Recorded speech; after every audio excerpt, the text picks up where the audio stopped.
Hey y'all, you know what time it is. Ha! Get into it! Yeah! What up, what up? It's story time with Chris. We are back to Wonderland with Alice. And shout out to my girl Jennifer Bish, who is not only just a good friend, she is also my manager at Ellie's Restaurant and Bakery, who got me a wonderful box of green tea with pomegranate, which is one of my favorite from Bigelow. It's a wonderful brand. It's delicious, and she always... Okay, so embarrassing story of how I got hooked is because I saw a packet of it on the service counter at work. I was like, oh, free tea. You know, nobody's drinking it. Nobody's, looking at it. Might as well have a sip. So I brewed some up, put it in a cup. She's like... Jen comes up to me and she's like, what are you doing? I was like, what? What's wrong? That was my tea. I was like, oh, I didn't think it was anybody's. So I was like, don't worry, I'll pay you back. And I ended up finding out that in my cabinet, I had a couple of packets myself. I had no idea because somebody gifted me a huge box of assorted teas.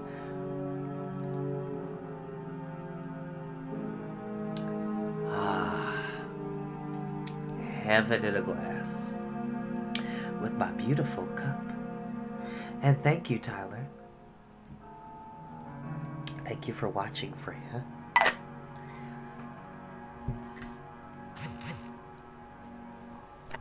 I don't care how old I get, I will probably still have mugs for days when it comes to tea. Love my mugs, love what I have. Somebody liked this video. I can't see who it is. Whoever you are, thank you for hearting this video. I appreciate you. No, Tyler, you're not late. I haven't even started yet. I always tell people, like, you never have to watch these when they go live. I do appreciate when people watch these when they go live. So for those on YouTube who are not aware, who solely watch on YouTube, which if you have not done so already, please subscribe to the YouTube channel. There are plenty of links on my Facebook page that are public and available. Please, please, please. I need 1,000 subscribers to go live on YouTube so I can take all of what Storytime with Chris is on one platform. Because typically what I will do is go live here on Facebook and then afterwards download the video to upload to YouTube later on that day.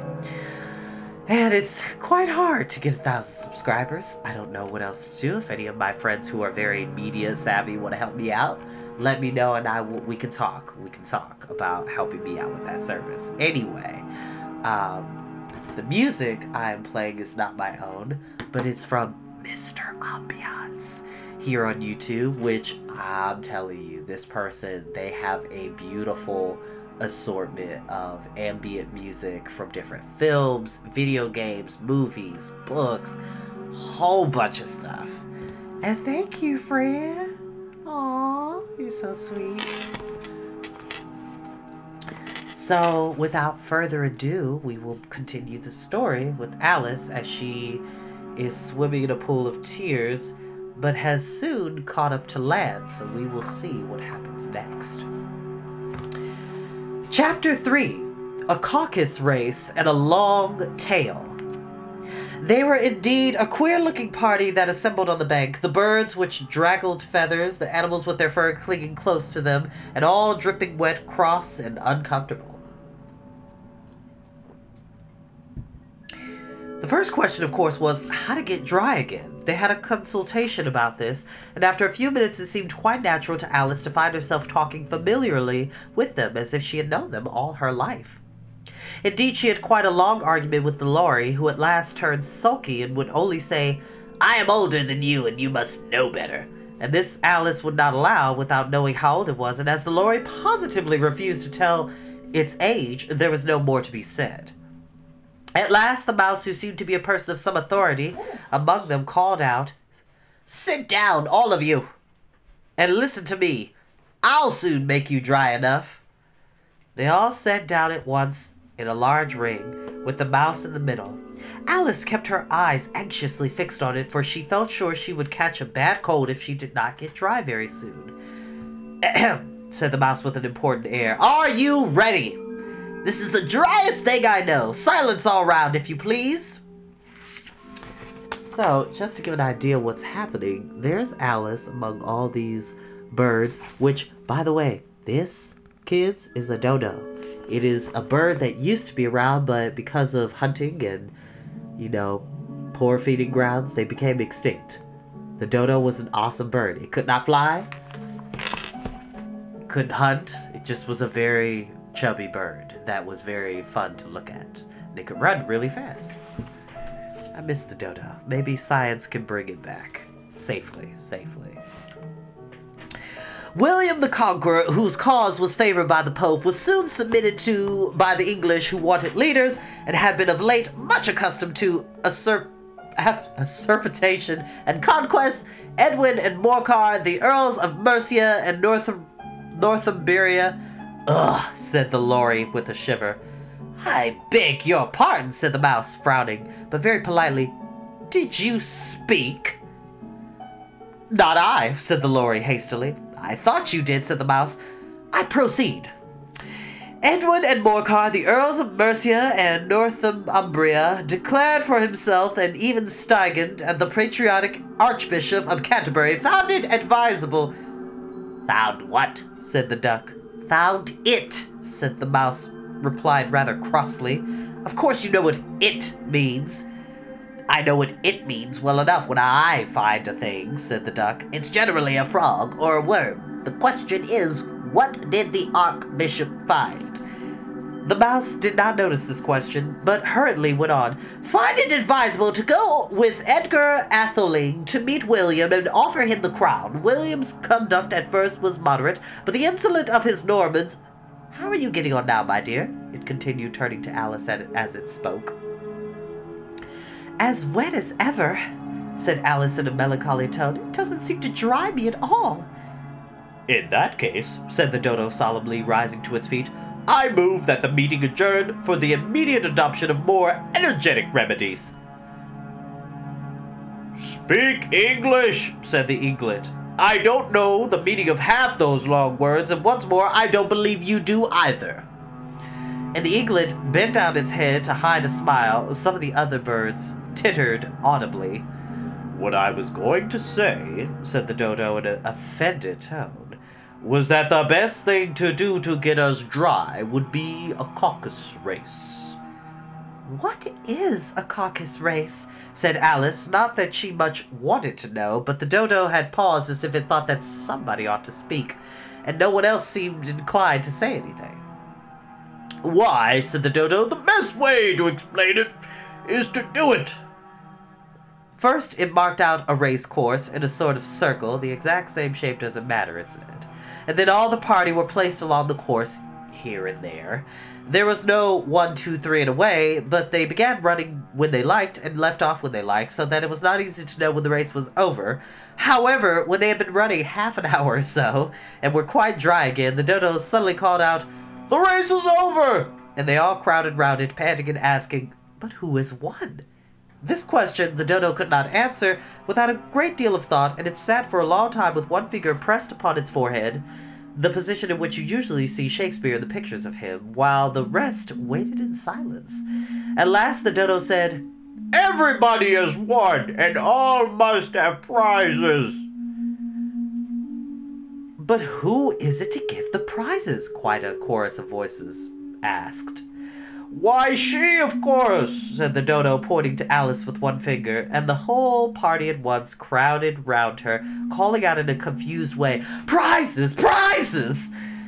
Alice had no idea what to do, and in despair she put her hand into her pocket and pulled out a box of comfits. Likely the salt water had not got into it, and handed them round as prizes. There was exactly one apiece all around. But she must have a prize herself, you know, said the Mouse. Of course, the dodo replied very gravely. What else have you got in your pocket? He went on, turning to Alice. Only a thimble, Alice replied sadly.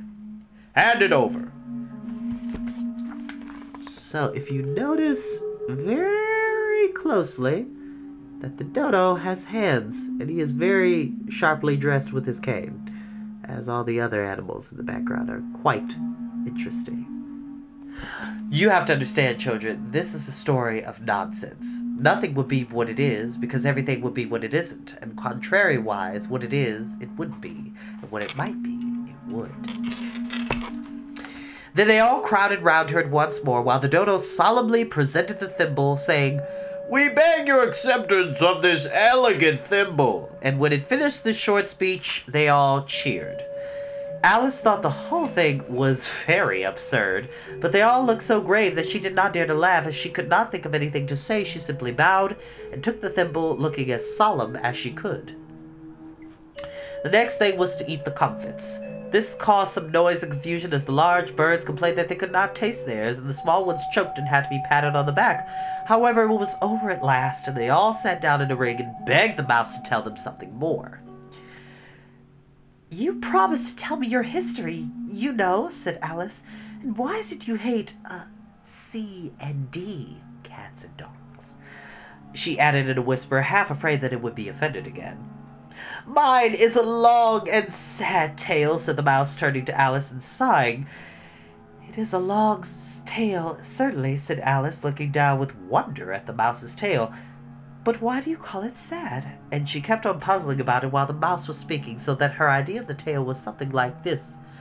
"Fury said to a mouse that he met in the house, 'Let us both go to law. I will prosecute you. Come, take no denial. We must have a trial, for really this morning I have nothing to do,' said the mouse to the cur. 'Such a trial, dear sir, with no jury or judge, would be tedious and dry. I'll be judge, I'll be jury,' said cunning old Fury. 'I'll try the whole cause and condemn you to die.'" Let me explain what I just read. So, this is the whole tale, and this is why I have really good glasses. This is the whole tale that was being said to Alice. "You are not attending," said the mouse to Alice severely. "What are you thinking of?" "I beg your pardon," said Alice very humbly. "You had got to the fifth bend, I think." "I had not," cried the mouse sharply and very angrily. "I'm not," said Alice, always ready to make herself useful and looking anxiously about her. "Oh, do let me help to undo it." "I shall do nothing of the sort," said the mouse, getting up and walking away. "You insult me by talking such nonsense." "I didn't mean it," pleaded poor Alice. "But you're so easily offended, you know." The mouse only growled in reply. "Please come back and finish your story," Alice called after it, and the others all joined in chorus. "Yes, please do." But the mouse only shook its head impatiently and walked a little quicker. "What a pity it wouldn't stay," said the lory, as soon as it was quite out of sight, and an old crab took the opportunity of saying to her daughter, "Ah, my dear, let this be a lesson to you never to lose your temper." "Hold your tongue, Ma," said the young crab a little snappishly. "You're enough to try the patience of an oyster." "I wish I had our Dinah here. I know I do," said Alice aloud, addressing and nobody in particular. "She'd soon fetch it back." "And who is Dinah, if I might venture to ask the question?" said the lory. Alice replied eagerly, for she was always ready to talk about her pet. "Dinah's our cat, and she's such a capital one for catching mice, you think. And oh, I wish you could see her after the birds. Why, she'll eat a little bird as soon as look at it." This speech caused a remarkable sensation among the party. Some of the birds hurried off at once. One old magpie began wrapping itself up very carefully, remarking, "I really must be getting home.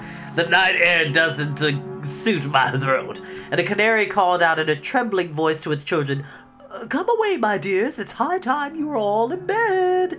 On various pretexts, they all moved off, and Alice was soon left alone. "I wish I hadn't mentioned Dinah," she said to herself in a melancholy tone. "Nobody seems to like her down here, and I'm sure she's the best cat in the world. Oh, my dear Dinah, I wonder if I shall ever see you any more." And her poor Alice began to cry again, for she felt very lonely and low-spirited. In a little while, however, she began and heard a little pattering of footsteps in the distance, and she looked up eagerly, half hoping that the mouse had come to change its mind and was coming back to finish his story. Chapter 4. The Rabbit Sends in a Little Bill. It was the White Rabbit, trotting slowly back again and looking anxiously about itself as it went, as if it had lost something, and she heard it muttering to herself, "The Duchess! The Duchess! Oh, my dear paws! Oh, my fur and whiskers! She'll get me executed as sure as ferrets are ferrets! What can I have dropped them? Where can I have dropped them, I wonder?" Alice guessed in a moment that he was looking for the fan and the pair of white kid gloves, and she very good-naturedly began hunting around for them, but they were nowhere to be seen.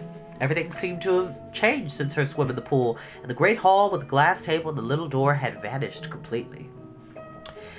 Very soon the rabbit noticed Alice as she went hunting about and called out to her in an angry tone, "Why, Marianne, what are you doing out here? Run home this moment and fetch me a pair of gloves and a fan, quick now!" Alice was so much frightened, and she ran off at once in the direction it pointed without trying to explain the mistake that it had made. "He took me for a housemaid," she said to herself as she ran. "How surprised he'll be when he finds out who I am. But I'd better take him his fan and gloves, that is, if I can find them." As she said this, she came upon a neat little house, on the door of which was a brass bright plate with the name W. Rabbit engraved upon it. She went in without knocking and hurried upstairs in great fear lest she should meet the real Marianne and be turned out of the house before she found the fan and gloves. "How queer it seems," Alice said to herself, "to be going messages for a rabbit. I suppose Dinah will be sending me on messages next." And she began fancying the sort of thing that would happen. "Miss Alice, come here directly and get ready for your walk." "Coming in a minute, nurse. But I've got to watch this mouse hole till Dinah comes back and see that the mouse doesn't get out. Only I don't think," Alice went on, "that they'd let Dinah stop in that house if he began ordering people about like that."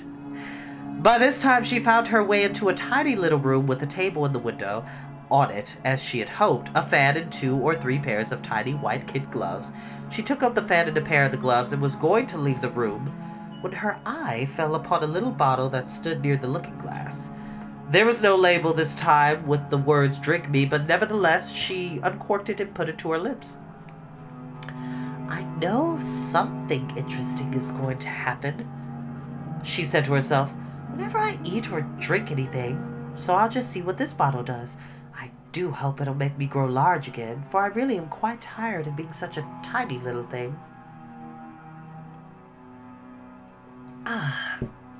It did so indeed, and much sooner than she had expected. Before she had drunk half the bottle, she found her head pressing against the ceiling and had to stoop to save her neck from being broken.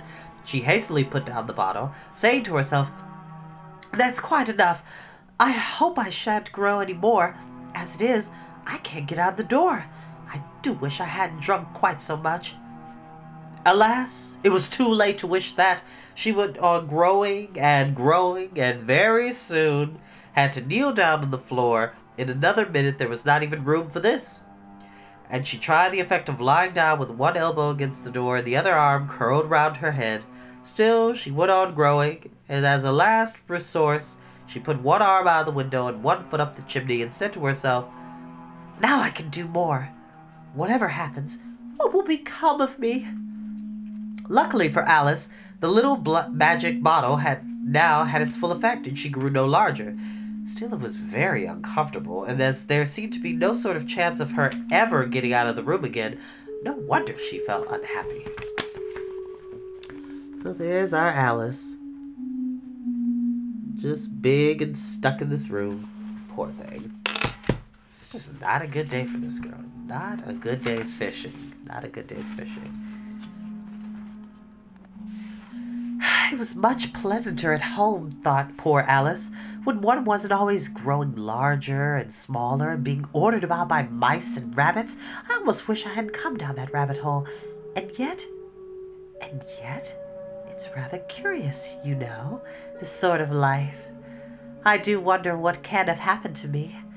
When I used to read fairy tales, I fancied that kind of thing never happened, And now here I am in the middle of one. That there ought. And when I grow up, I'll write one. But I'm grown up now, she added in a sorrowful tone. At least there's no room to grow up any more here.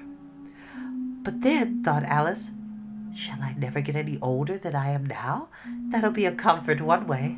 Never to be an old woman, but then always to have lessons to learn. Oh, I shouldn't like that. Oh, you foolish Alice, she answered herself. How can you learn lessons in here? Why, there's hardly any room for you, and no room at all for any lesson books. And so she went on, taking first one side and then the other, and making quite a conversation of it all together. For anybody that knows me well growing up in Cleveland, I used to do this a lot. I still do this a lot. I do talk to myself out loud, thinking about my thought processes.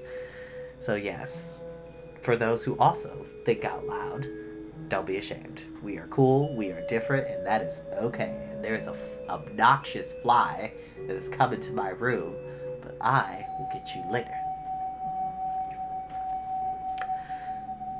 And so she went on, taking first one side and then the other, and making quite a conversation of it all together. But after a few minutes she heard a voice outside and stopped to listen. "Marianne! Marianne!" said the voice. "Fetch me my gloves this minute!" Then came a little pattering of feet on the stairs. Alice knew it was the rabbit coming to look for her, and she trembled till she shook the house, quite forgetting that she was now about 1,000 times as large as the rabbit, and had no reason to be afraid of it. Presently the rabbit came up to the door and tried to open it, but as the door opened inwards, and Alice's elbow was pressed hard against it, that attempt proved a failure. Alice heard it say to itself, "Then I'll go round and get it at the window." "That you won't," thought Alice. And after waiting till she fancied she heard the rabbit just under the window, she suddenly spread out her hand and made a snatch in the air. She did not get hold of anything, but she heard a little shriek and a fall and a crash of broken glass, from which she concluded that it was just possible it had fallen into a cucumber frame or something of the sort. Next came an angry voice, the rabbit's. "Pat! Pat, where are you?" And then a voice she had never heard before. "Sure then, I'm here digging for apples, your honor." "Digging for apples indeed," said the rabbit angrily. "Here, come and help me out of this." Sounds of more broken glass. "Now tell me, Pat, what's that in the window?" "Sure, it's an arm, your honor." He pronounced it arum. Arum. An arum. Very Cockney British accent. There's our poor white rabbit falling. Poor little thing. He is just not having a day. Well, he's having a day, he's just not having a good day. "An arm, you goose! Who ever saw one that size? Why, it fills the whole window." "Sure it does, your honor, but it's an arm before all that." "Well, it's got no business there at any rate. Go and take it away." There was a long silence after this, and Alice could only hear whispers now and then, such as, "Sure I don't like it, your honor, at all. Do as I tell you, you coward." And at last she spread out her hand again and made another snatch in the air. This time there were 2 little shrieks and more sounds of broken glass. "What a number of cucumber frames there must be," thought Alice.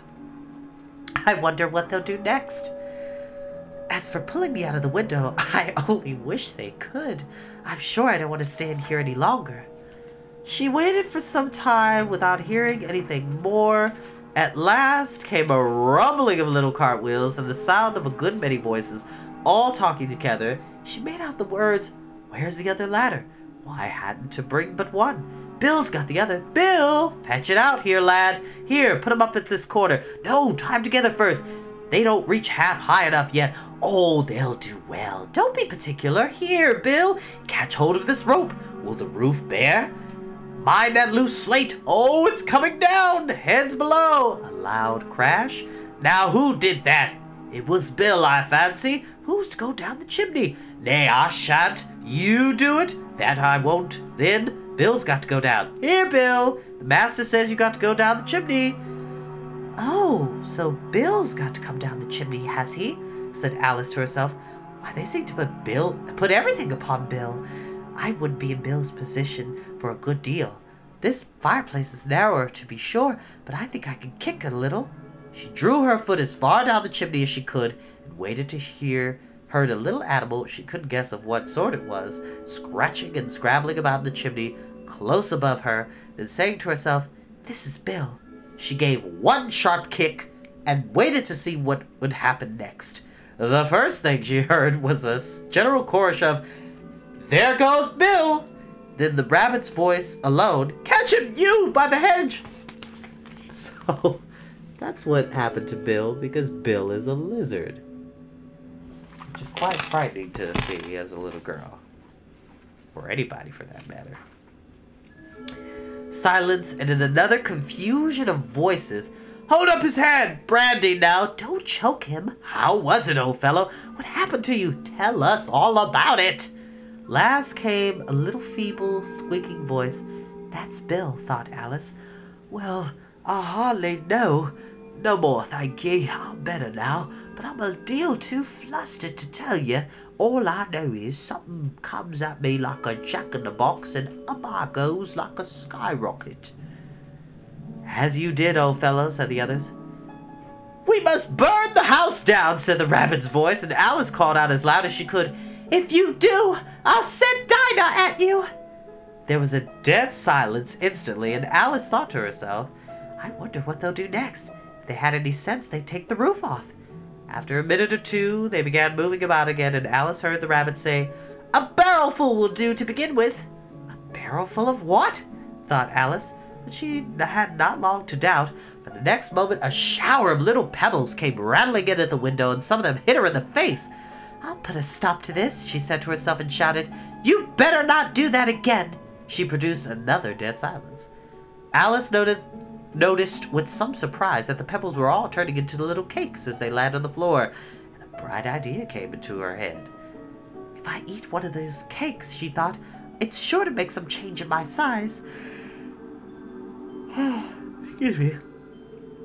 As it can't possibly make me larger, it must make me smaller, I suppose." So she swallowed one of the cakes and was delighted to find that she began shrinking directly. As soon as she was small enough to get through the door, she ran out of the house and found quite a crowd of little animals, and found birds waiting outside. The poor little lizard, Bill, was in the middle, being held up by 2 guinea pigs, and were giving it something out of a bottle. They all made a rush at Alice the moment she appeared. She ran off as hard as she could, soon found herself safe in a thick wood. "The first thing I've got to do," said Alice to herself, as she wandered about in the wood, "is to grow to my right size again. And the second thing is to find my way into that lovely garden. I think that'll be the best plan." It sounded an excellent idea, an excellent plan, no doubt, and very neatly and simply arranged. The only difficulty was she had not the smallest of ideas of how to set about it. And while she was peering about anxiously among the trees, a little sharp bark just over her head made her look up in a great hurry. An enormous puppy was looking down at her with large round eyes and feebly stretching out one paw trying to touch her. "Poor little thing," said Alice in a coaxing voice, and she tried hard to whistle to it. And she was terribly frightened all the time at the thought that it might be hungry, in which case it would be very likely to eat her up in spite of all her coaxing. Hardly noticing what she did, she picked up a little bit of stick and held it out to the puppy, whereupon the puppy jumped into the air, fell off its feet at once with a yelp of delight, and rushed at the stick and made believe to worry about it. So, if anybody knows the breed of this dog, comment below, please. I want to say it's like a terrier, like a Yorkie. It's just so cute.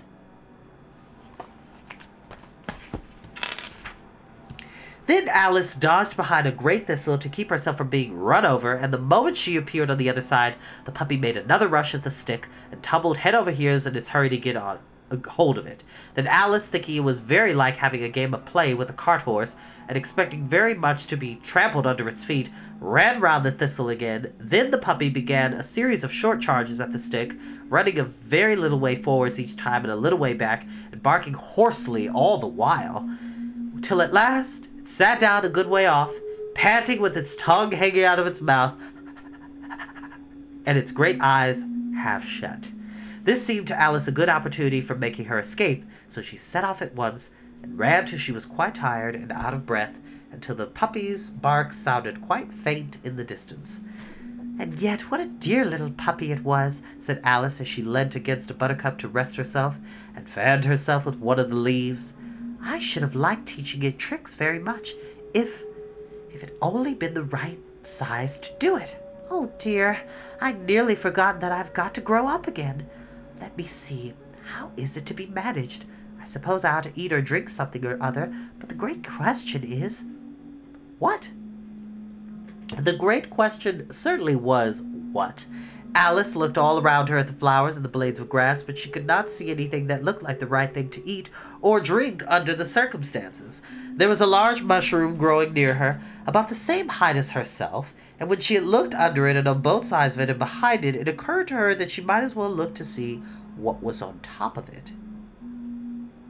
She stretched herself up on tiptoe and peeped over the edge of the mushroom, and her eyes immediately met those of a large blue caterpillar that was sitting on the top of it with its arms folded, quietly smoking a long hookah and taking not the slightest notice of her of anything else. And that is where we will end, because we are going to meet one of my favorite Wonderland characters in the next chapter.